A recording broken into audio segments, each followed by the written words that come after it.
ladies and gentlemen, could I now have Daniel and Laurie on the stage, please? And could I have from you a suggestion for absolutely anything, whatever you like. Ferrets! Ferrets! Was said. Wow, that was enthusiastic. So, now, ladies and gentlemen, this is a scene with the suggestion ferrets.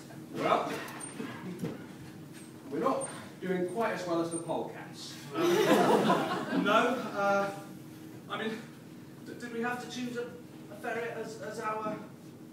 So it's our logo or something, it's our branding thing, yeah. Because, I mean, you know... I guess ferrets, still you're young, eat them, probably wasn't the best thing for the children's for clothing. I mean, mothers have been coming in, they've been saying, you know, the giant mouth of the ferret on the nappy, ravening a child. It's not ideal, Frank, and you know, you are responsible for the idea and the design and the publicity. I was on holiday, so to come back to this, I'd say you're not taking care of the business in the way I'd hoped, son. And just more ferrets. I know you're not ferrets, but they don't have to be mixed into every walk of life, you know? I mean, you wrote your final essay in law about ferrets. I'm not even ferret law, Frank.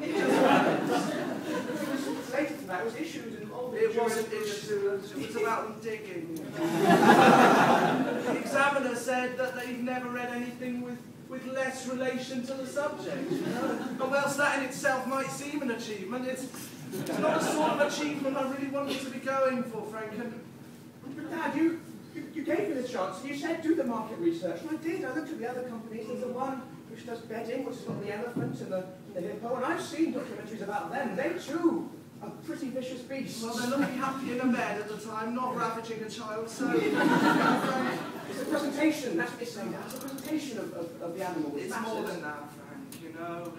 It's almost like all these years, all these 22 years, I've not really had a child, I've just had a ferret enthusiast in the upstairs bedroom, you know. I don't feel like you're mine when you love ferrets so much. Maybe. If our house wasn't underground, I would have developed this strange repulsion. There goes one! Frank, you cannot blame an obsession with ferrets on the fact that every time we open the window we see nests of ferrets. That is ridiculous. There is no link there. I chose this house because it was well insulated. No, we've saved on energy bills. Certainly, but we saved on my sanity. You had the chance growing up to live above ground. You witness other creatures which have a more benevolent attitude towards their own young. No, you're right, Frank, you're right. I've been a fool. I've been a fool, and now when we sit around at dinner and I say, do you love your dad? And you say, no, I love ferrets.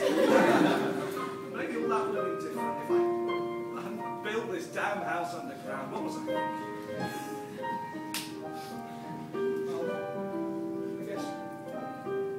I guess there are some advantages.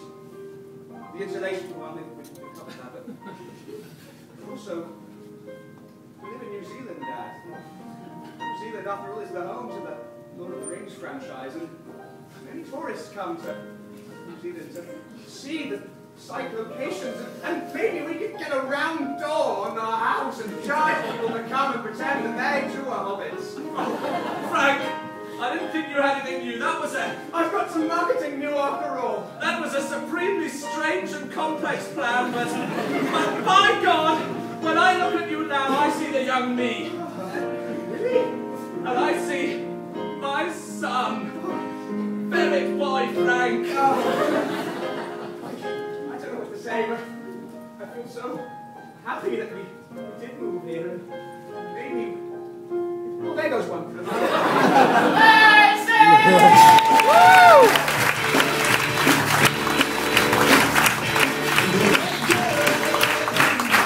Ladies and gentlemen, thank you very much. We have sadly come to our final game of the show in just a minute. Our pièce de résistance, if you will. But first, we must do our thank you. So let me please thank our wonderful pianist Tom, our and thank you for. If you want, you you can find us on Facebook, you can find us on Twitter, follow our hashtag thing, and you can find our website, www.oxfordimps.com. And yes, that's it. So, ladies and gentlemen, for our final suggestions, could I please get from you a profession, an occupation of any sort? Shepherd. Shepherd. Wonderful, wonderful. We had a doctor actually 2 days ago, so I'll take shepherd. Thank you very, very much. And could I have from you a city, any city? Dubai. Dubai, Sheffield. Who would prefer Dubai? Yes. Sheffield? Yeah. Sheffield takes it. Ladies and gentlemen, we imps love to go to libraries, and just a few days ago, well, yesterday indeed, we were burrowing down in the beautiful Edinburgh Library, and there, below some dusty shelves, we found a beautiful old manuscript. And what was it? It was an undiscovered, long-lost Shakespeare play, ladies and gentlemen. And ever since we found it, we've been up all night learning the lines, rehearsing it, and we think we've finally got it ready to show you now. You've heard of the Merchant of Venice, of Two Gentlemen of Verona, the Merry Wives of Windsor, Timon of Athens. We now present to you, ladies and gentlemen, the Shepherd of Sheffield.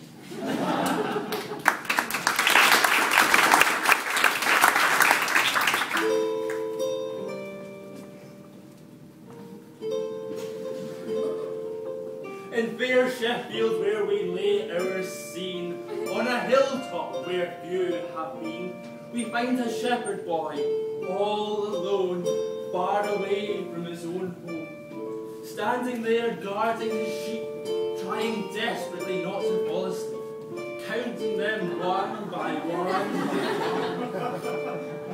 trying still to have worth but fun. Oh, so many sheep there are, they stretch from near and unto far. And yet, before night doth fall, I, alas, must count them all. Father, I have had most great news. What news, son? What news? I know not quite how to put it, Father, but they're saying that felt is the new wool. And that nobody wants wool on the fashion market anymore. Nay, alas, ye demon felt! Curse ye felt! Curse ye! Calm down, Father. How? Dost thou think we might diversify? I would diversify, fair son, and yet I cannot persuade the sheep to grow anything other than wool. And believe me, many a time I have tried as much. Grow some corn. Nay, it does not! It's wool. Such accursed timing. I had thought to propose to mine Ariana tonight, and now I have no fortune. Father, there must be some way out of this dilemma in which we find ourselves, as a moth doth find itself unexpectedly in a flame. Oh, such beautiful words you speak, my son. Thou hast a way with poetry. If thou say so, Father. I say so anon. We must unto an old crone who liveth in the valley. Perhaps she can advise on how we might persuade our sheep some other crop than wool to keep.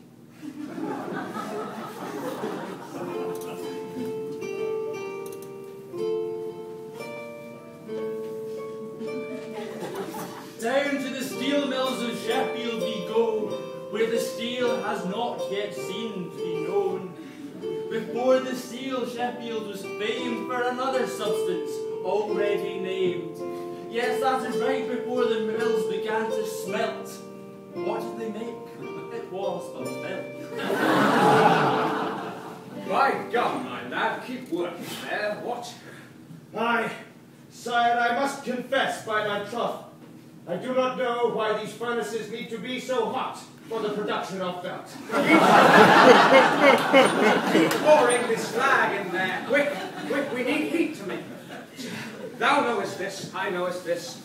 We need an unending source of heat to manufacture that smooth, yet silky, yet fuzzy, in which our fortunes will be made, fair brother. Aye, but, good Clegio, Yes. I say to thee, We are running out of fuel. Aye, Sean Beaniel, we are low on the iron ore. Surely we need more.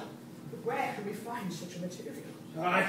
I fear we must find a substitute for ore. Substitute Or else these forges shall fail to smelt, and Sheffield will be bereft of felt. No, it's not that any other place where we may find iron ore. I mean, lo, upon the hills which do surround our fair city of Sheffield there is, I heard of blooming iron, but I do not know, it is covered by flocks and by grass and by thick turf. Aye. But Claudio, Yes, Sean Beaniel. if I may catch mine thrust, all those other things, they do combust. I will catch thy thrust and run with it. Thrust! I have caught you. Thy thrust. Her, sheep, and the people who dwell upon the hills, we may cast into the furnace, thereby providing alternative source of heat. Aye! But what have those peasants done for us lately? I mean, apart from this fine wool jacket, and the shoulder of lamb we ate this morning. Delicious. Yes. And also their quaint folk ways, which do bring so much joy to the heart of industrialists. Yes. Panpipes. And I think I will not miss them so much. No? Not the panpipes, anyway. Well, if thou find thy conscience so easy to assuage, then I shall follow thee into whatever torment thou wilt wreak upon the peasants of this land. Then, brother, arm thyself with a pile of slag. Go. It is all I have, apart from this shovel, Oh, yes. which some would say would make a better weapon. I shall follow thee, Clegio, in whatever thou commandst.